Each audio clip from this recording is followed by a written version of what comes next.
Terpaksa mengandung benih CEO. Bab 074.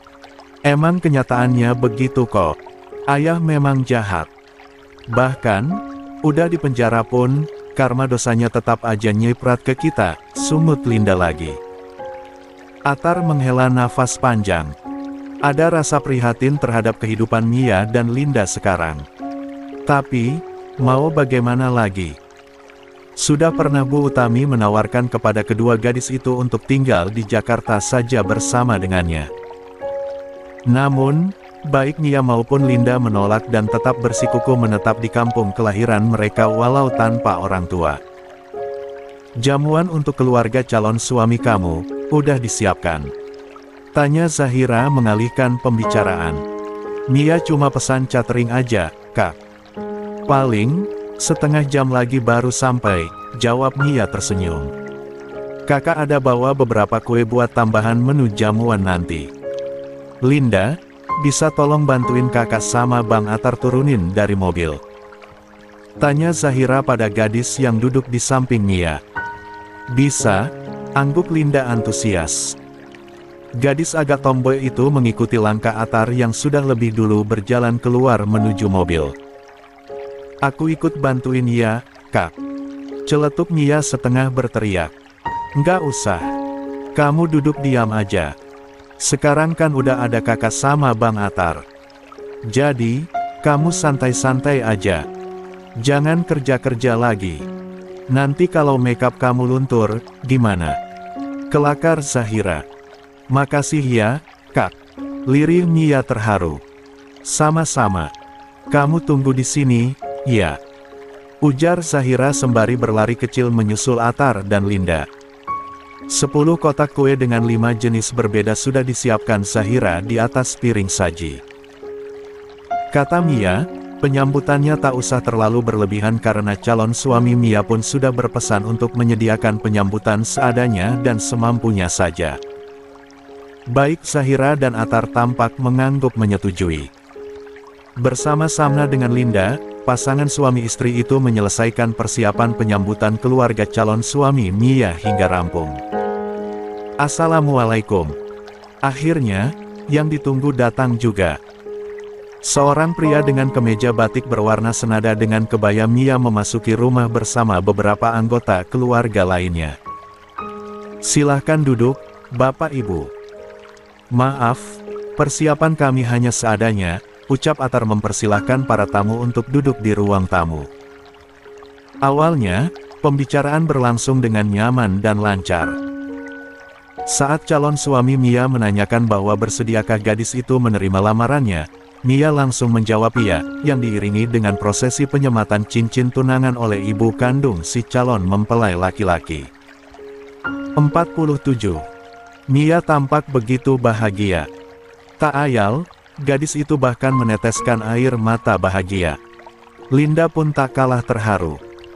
Ia menangis di dalam pelukan Zahira saat melihat sang kakak tersenyum amat lebar diiringi haru hari ini. Hingga, celetukan seorang kerabat calon suami Mia pun mulai memperkeruh suasana. Bagaimana tidak? Wanita parubaya yang penampilannya bak toko emas berjalan itu mulai mengomentari setiap hal yang ia lihat di dalam rumah itu. Nak Mia ini cuma tinggal berdua sama adiknya saja. Tanya ibu-ibu berbadan gempal tersebut. Melihatnya, Zahira jadi teringat pada Bu Rahimah karena kemiripan bentuk badan mereka berdua. Iya, Bu. Angguk Mia dengan frasat yang mulai tak enak. Pantesan rumahnya udah kayak mau roboh begini, ucapnya ceplas-ceplos sambil menatap ke atas, ke arah plafon yang memang di beberapa bagian terlihat sudah ada yang bolong. Ini lagi, sofanya. Ia menepuk sofa yang ia duduki. Ini sofa tahun berapa, sih? Kok modelnya jadul begini? Mana didudukinya nggak empuk pula? Ia menghentak-hentakkan bokongnya pada sofa tersebut. Zahira meringis melihatnya. Sedikit ngeri, andai sofanya jebol dan ibu bermulut pedas itu jatuh terperosok. Apa tidak akan lebih panjang lagi protesannya? Lagi pula, sofa yang mereka duduki sebenarnya empuk kok. Modelnya juga memang vintage karena tema di dalam ruangan tersebut memang seperti itu. Entah si ibu tidak paham konsep atau dirinya memang sengaja cari masalah. Ibu sama ayah kamu kok nggak kelihatan? Kenapa cuma ada kakak sepupumu sama istrinya aja yang jadi perwakilan keluarga? Nggak menghargai kami sekali, sih. Ujarnya lagi dengan pandangan sinis ke arah Atar dan Zahira. Hati Zahira mulai panas. Wajahnya mulai berubah masa mendengar ucapan si ibu yang makin bertingkah. Ibu-ibu itu bahkan tak mengindahkan ucapan calon mertua Mia yang memintanya untuk diam. Udah, kamu gak usah larang-larang aku buat bicara, ucapnya ketus. Mia, tolong dong dijawab pertanyaan saya. Jangan diam aja kayak gitu, bentaknya pada Mia. Mia yang tersentak karena dibentak seketika matanya jadi berkaca-kaca. Gadis itu tampak memilin ujung kebayanya karena gugup. Ayah saya masih di penjara, Tante. Sedangkan ibu saya kabur entah kemana. Apa? Keras sekali suara ibu-ibu tersebut. Jantung Zahira bahkan nyaris copot karena ulahnya. Jadi, kamu ini anak napi. Imbuhnya dengan mata melotot nyaris keluar. Ia mencolek calon ibu mertua Mia. Sarti, kok kamu mau sih punya menantu anak napi begini? Mau ditaruh mana muka keluarga besar kita kalau tahu anakmu punya istri seperti dia? Hah? Cukup, Tante, bentak calon suami Mia kesal. Loh, Hambali, kok kamu malah bentak Tante? Yang Tante katakan, memang benar bukan? Ngapain kamu mau nikah sama perempuan kayak dia?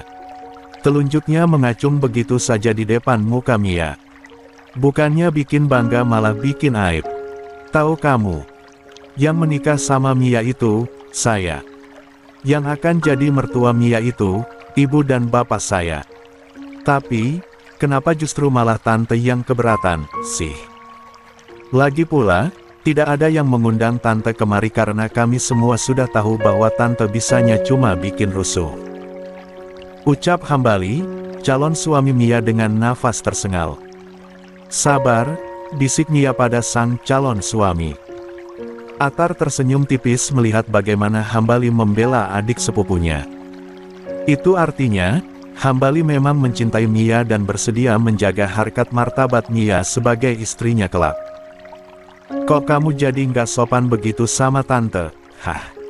Sarti, begini didikan kamu sama anak kamu.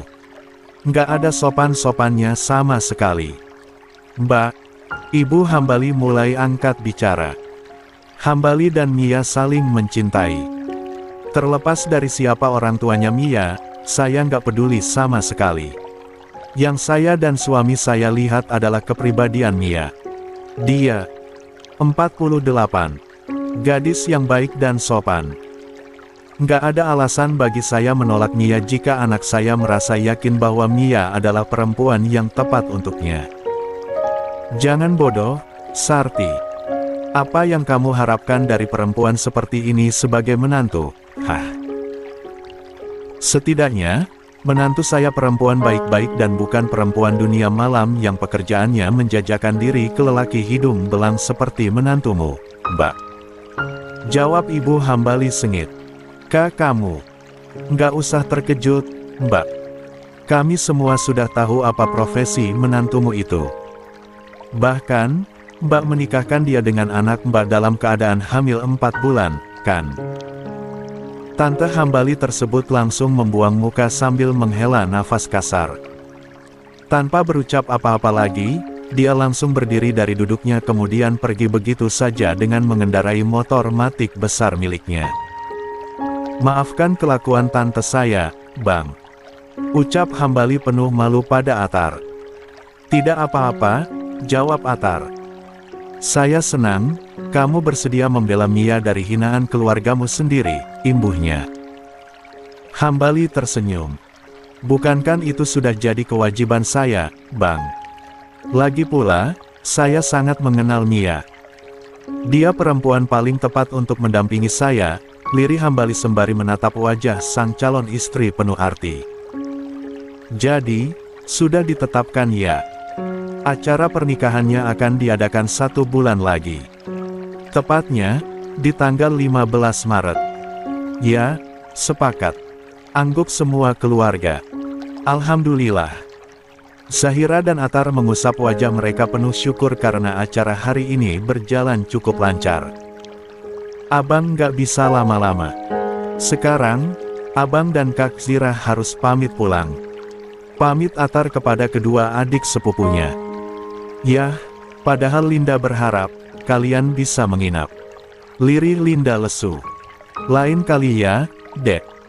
Hibur Zahira sambil menggenggam jemari gadis remaja itu. Tapi janji, nanti kalau nginap, wajib sama Tante Utami dan Om Umar.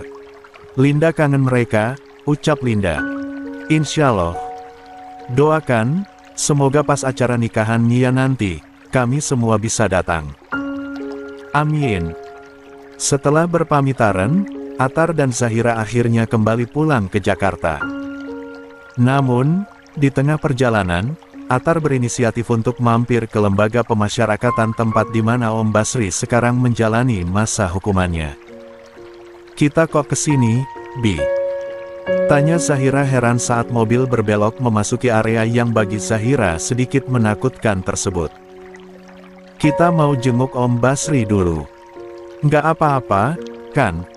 Tanya Atar pada sang istri sebelum memutuskan untuk turun. Boleh, angguk Zahira. Ia pun turun dan mengikuti langkah Atar memasuki bangunan itu. Setelah mengutarakan keperluannya, seorang sipir penjara mengantar mereka menuju ke sebuah ruangan untuk menunggu kedatangan Om Basri. Selang beberapa menit, yang ingin mereka temui akhirnya datang juga. Lelaki tua berkacamata dengan rambut yang dipenuhi uban tersebut terlihat kurang senang melihat siapa yang datang mengunjunginya setelah sekian lama. Ngapain kamu kesini? Sinis Basri tanpa niat melihat wajah sang keponakan. 49. Saya cuma mau memperlihatkan ini. Atar meletakkan ponsel di atas meja agar Basri dapat melihat gambar yang ada di sana. Dengan wajah tak suka, Basri tetap melongokkan kepala melihat ke arah ponsel Atar. Dan, matanya langsung memanas saat melihat foto yang terpampang di ponsel sang keponakan. Sebuah foto di mana putri sulungnya sedang berdiri berdampingan dengan seorang lelaki sambil memamerkan jari manisnya yang tersemat cincin tunangan. Wajah Mia nampak begitu bahagia. Hal yang telah lama Basri tak lihat semenjak ia mulai kesulitan keuangan dan akhirnya nekat merebut paksa beberapa tanah milik orang lain bahkan milik saudarinya sendiri. Ini. Ya, Mia tunangan hari ini. Saya dan istri saya baru saja pulang dari sana, angguk Atar membenarkan dugaan pria yang di depannya. Basri tergugu. Tatapannya menatap nanar foto tersebut lalu menangis haru setelahnya. Kenapa kamu nggak kasih Om kabar, Atar? Maksud kamu apa? Hah? Kamu sengaja mau membuat saya jadi merasa tak dianggap seperti ini. Basri tiba-tiba mencengkeram kerah ke meja Atar. Zahira memekik panik. Ia berteriak memanggil petugas untuk menjauhkan Basri dari suaminya. Tidak apa-apa, Pak. Dia tak akan berani berbuat lebih nekat kepada saya, cegah Atar saat dua petugas itu ingin menyeret Basri pergi. Akhirnya, karena permintaan Atar, kedua petugas tersebut langsung mendudukkan Basri kembali dan memperingatkannya untuk tidak berulah lagi. Kenapa nggak ada yang mengabari saya? Lirih Basri putus asa. Bahkan, semenjak ditangkap polisi hingga hari ini, kedua putrinya bahkan tak pernah sekalipun datang menjenguknya. Atar diam sesaat. Ia membiarkan Basri menangis sepuasnya sebelum kembali mengajak lelaki itu berbicara. Apa harta yang Om peroleh selama ini sudah cukup sepadaran dengan konsekuensi yang harus Om tanggung? Tanya Atar datar. Maksudmu apa? Ketus Basri. Om mengambil hak milik orang lain secara paksa. Tak jarang, Om melakukan penganiayaan kepada orang-orang lemah itu demi mendapatkan sesuatu yang sama sekali bukan hak Om. Tak hanya itu, bahkan Om mencuri hak milik saudari Om sendiri. Apa semua itu sepadan dengan kehilangan dua putri berharga Om sendiri? Tahu apa kamu? Basri menggebrak meja. Ia tak terima dengan perkataan Atar. Santai, Om, ujar Atar dengan tenang. Yang saya katakan, Benmar bukan. Om rela menimbun harta bahkan merampas hak orang lain demi keserakahan Om sendiri. Lantas, kenapa Om harus menangis seperti tadi jika Om sendiri sadar bahwa setiap kejahatan yang Om perbuat selalu punya sebab akibat? Om tahu, kedua putri Om hidup diasingkan oleh para warga. Mereka hanya hidup berdua dan hanya memiliki satu sama lain. Bahkan, ibu mereka sendiri saja, sudah kabur meninggalkan rumah tanpa membawa Mia dan Linda. Sungguh, Om sudah sangat sukses membuat anak-anak Om hidup berantakan dan sengsara. Basri diam. Ia tertunduk seolah sedang merenungi segalanya. Oh iya, saya baru ingat. Tadi, tante dari calon suami Mia bahkan menghina anak Om loh, ucap Atar dengan alis mengernyit seolah-olah sedang mengingat kejadian tadi. Bi, tegur Zahira. Namun, Atar tetap saja melanjutkan untuk memprovokasi sang paman. Dia bilang, dia nggak sudi punya calon menantu anak narapidana seperti Mia. Katanya, itu aib. Atar menyandarkan punggungnya ke kursi. Om harus lihat wajahnya Mia. Anak itu hampir menangis karena dihina habis-habisan akibat dosa orang tuanya. Basri kembali menangis. Ia tak bisa membayangkan rasanya jadi kedua putrinya. Sudah pasti, kedua gadis itu 50. Sudah melalui banyak hal menyakitkan hanya berdua saja. Dan, semua itu karena dirinya. Karena keserakahannya. Pernah nggak sih, Om mikir sampai ke sana tentang dampaknya saat melakukan kejahatan itu? Tanya Atar pada sang paman. Basri masih menangis tergugu. Ia tak tahu harus berbuat apa. Membayangkan Mia, gadis pendiamnya yang bahkan saat sedang demam pun terkadang tak mau bilang dihina sedemikian rupa akibat perbuatannya, sungguh membuat Basri hancur. Pasti, sulungnya itu saat ini benar-benar patah hati. Dan, Basri tahu mustahil Mia mau membagi kesakitannya itu dengan orang lain.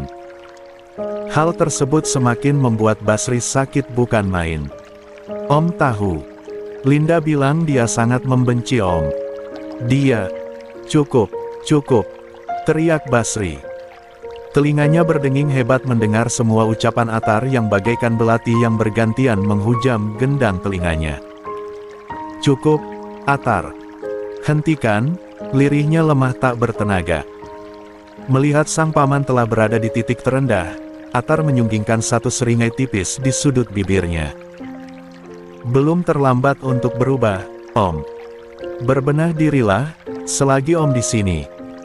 Kalau Om mau menebus semua kesalahan Om pada putri Om, maka terlebih dulu perbaiki diri Om. Atar bangkit berdiri. Zahira di sebelahnya turut mengikuti. Saya dan istri saya pamit. Assalamualaikum. Tak ada jawaban. Dan, Atar memutuskan pergi begitu saja tanpa menunggu sahutan dari Basri atas salamnya. Itu. Kamu keterlaluan, Bi. Ucap Zahira. Menurutnya, yang diucapkan sang suami kepada Basri terdengar terlalu menyakitkan. Demi membawa seseorang menuju ke jalan kebaikan, kita sesekali harus berbuat tega, sayang. Jawab Atar dengan senyuman. Zahira menggaruk kepala yang tak gatal. Ia tak paham dengan maksud dari ucapan Atar. Aku tahu betul gimana kepribadian Om Basri. Dia sosok yang sangat keras dan gigih. Dan, satu-satunya kelemahan dan sisi kelembutan yang dia punya cuma kedua putrinya. Aku sedang mencoba menggunakan kelemahannya itu untuk membuat dia sadar. Kini, Zahira mulai mengerti. Ia tersenyum bangga pada sang suami lalu memeluk lengan pria itu untuk menuju ke mobil. Bi, kok aku tiba-tiba mual, ya? Tanya Zahira pada Atar. Hah? Kamu ketularan penyakitnya si Rohit kali, sahut Atar yang sedang fokus menyetir. Ish, mana ada? Gerutu Zahira. Ia menepuk lengan Atar gemas. Huekek. Berhenti dulu, Bi. Pintanya sambil berusaha menutup mulut. Atar dengan sigap menepikan mobil di badan jalan. Lalu, Zahira langsung keluar dan berlari ke dekat semak-semak untuk mengeluarkan isi perutnya. Ya Allah, sayang. Kamu beneran muntah. Mendapati pertanyaan seperti itu, Zahira langsung mendelik menatap Atar. Kamu kira, aku lagi nyari jimat di sini? Desis Zahira kesal. Huik. Lagi, ia memuntahkan isi perutnya. Masuk angin kali, ai. Tebak Atar. Ia sedang memijit tengkuk sang istri agar merasa lebih baik. Mungkin, angguk Zahira. Setelah berkumur-kumur dan meminum sedikit air, ia kembali meminta Atar untuk melanjutkan perjalanan. 51. Sepanjang jalan, Zahira terus meminta untuk berhenti. Entah sudah berapa kali berhenti, Atar lupa untuk menghitung. Hingga, saat sampai rumah, Zahira langsung menuju kamar dan membaringkan tubuhnya di atas tempat tidur. Bi, kalau mau makan, pesan online aja, ya. Aku nggak sanggup bangun, Bi. Mau tepar rasanya, ucap Zahira. Istirahat, G. Kamu nggak usah khawatirin aku, ucap lelaki yang duduk di sampingnya. Makasih, Habibi. Zahira tersenyum. Dikecupnya punggung tangan Atar yang ia genggam. Bi, panggil Zahira. Ya, kok tangan kamu bau terasi? Tanya Zahira yang langsung terbangun sambil berusaha menahan sesuatu yang kembali bergejolak dalam perutnya. Mana ada tanganku bau terasi, ai. Sangkal Atar sambil berusaha mencium tangannya sendiri. Tuh, enggak bau. Ia menyodorkan tangannya ke dekat hidung Zahira. Huik. Zahira kembali mual. Bau banget sih, Bi. Aku nggak kuat. Dan, Zahira langsung melompat turun dari ranjang menuju ke kamar mandi untuk mengeluarkan isi perutnya lagi. 52. Selamat ya, Pak. Istri Anda positif hamil. Deh. Jantung Atar berdetak tak karuan kala mendengar penuturan dokter wanita Parubaya yang ada di hadapannya. Sosok wanita berjilbab hijau tua dengan kacamata yang menghias wajahnya itu tersenyum saat menyampaikan kabar bahagia tersebut. Yang benar, Dok? Tanya Atar memastikan bahwa pendengarannya tidak salah. Dadanya terasa hampir meledak karena kabar gembira ini. Iya, Pak.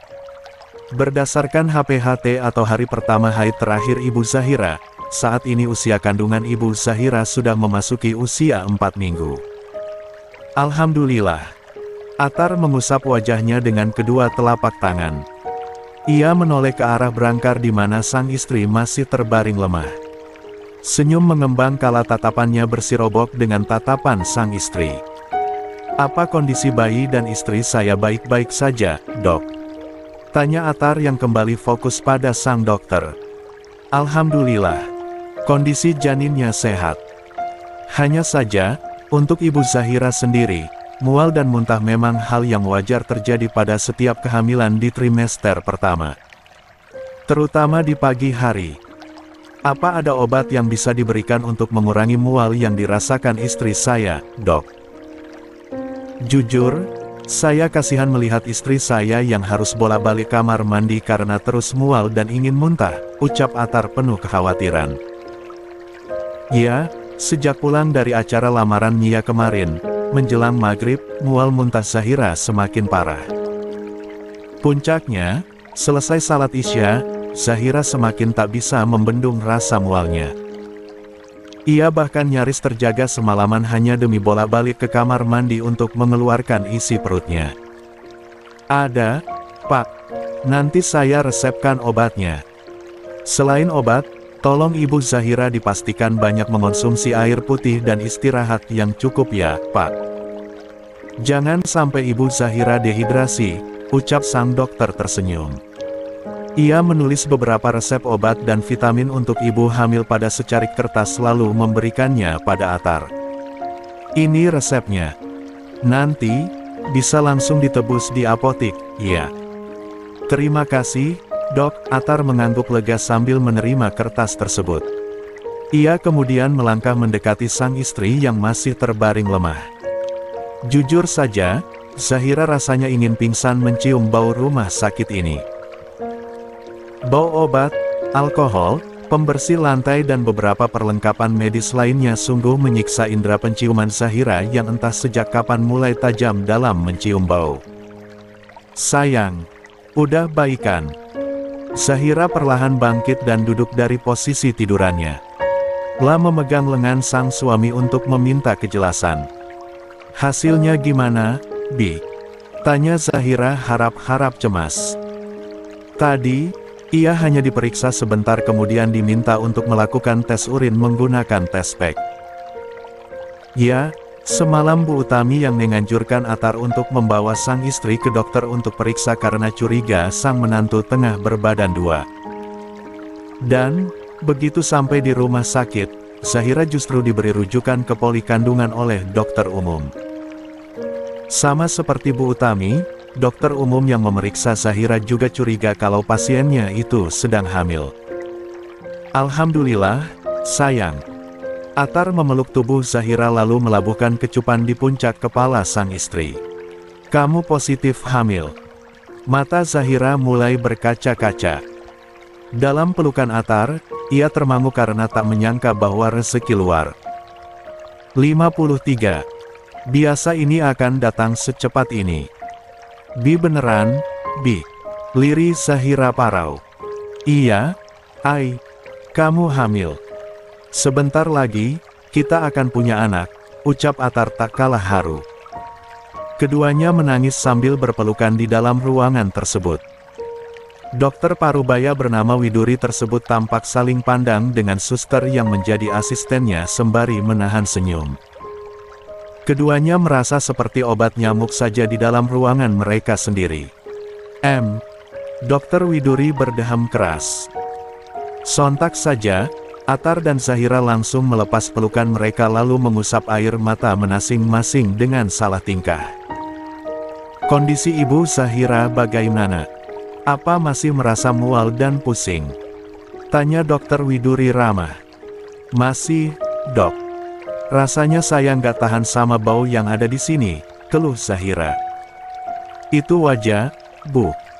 Indera penciuman perempuan hamil memang cenderung meningkat lebih tajam saat awal-awal kehamilan. Lalu, perlahan akan mereda di trimester kedua dan nanti perlahan akan normal kembali jika menjelang akhir masa kehamilan atau selesai persalinan. Dokter Widuri memberi penjelasan. Apa kami sudah bisa melihat bentuk calon anak kami, Dok? Tanya Zahira pada sang dokter. Rasanya sudah tak sabar untuk melihat bentuk malaikat kecil yang dititipkan Allah di dalam rahimnya. Dokter Widuri tersenyum menanggapi. Kalau saran saya, lebih baik USG dilakukan di usia 6 minggu ke atas saja. Karena, kalau melakukan USG di usia 4 minggu, biasanya bentuk janin masih belum terlihat. Hanya kelihatan kantong janinnya saja. Zahira dan Atar mengangguk mengerti. Keduanya lalu berpamitan untuk pulang setelah sebelumnya mengucapkan terima kasih dan meminta izin membawa tes pack bergaris 2 itu pulang ke rumah. Mulai hari ini, kamu nggak boleh lagi melakukan pekerjaan rumah. Pokoknya, kamu harus bed rest total, makan makanan bergizi dan nggak boleh melakukan aktivitas yang berat-berat. Masalah kerjaan rumah, aku akan minta tolong ibu buat cari art baru untuk kita. Atar berucap sembari menuntun sang istri berjalan dengan hati-hati. Sungguh, ia benar-benar sangat bahagia dengan kehamilan sang istri. Kenapa nggak pakai bibi yang dulu kerja sama kamu dan ibu aja? Tanya Zahira. Ia ingat, bahwa dulu Atar memiliki seorang art ketika baru pindah bersama Bu Utami di samping rumahnya. Si Bibi udah nggak bisa kerja lagi. Anaknya ngelarang. Jawab Atar. Zahira mengangguk mengerti. Ya sudah. Aku ikut keputusan kamu aja, Bi. Tapi, aku nggak mau ya kalau artnya masih berusia di bawah 40 tahun. Peringatnya dengan mata memicing. Loh, kenapa? Atar berpura-pura bodoh. Nggak usah sok nggak tahu. Zahira mencubit lengan sang suami.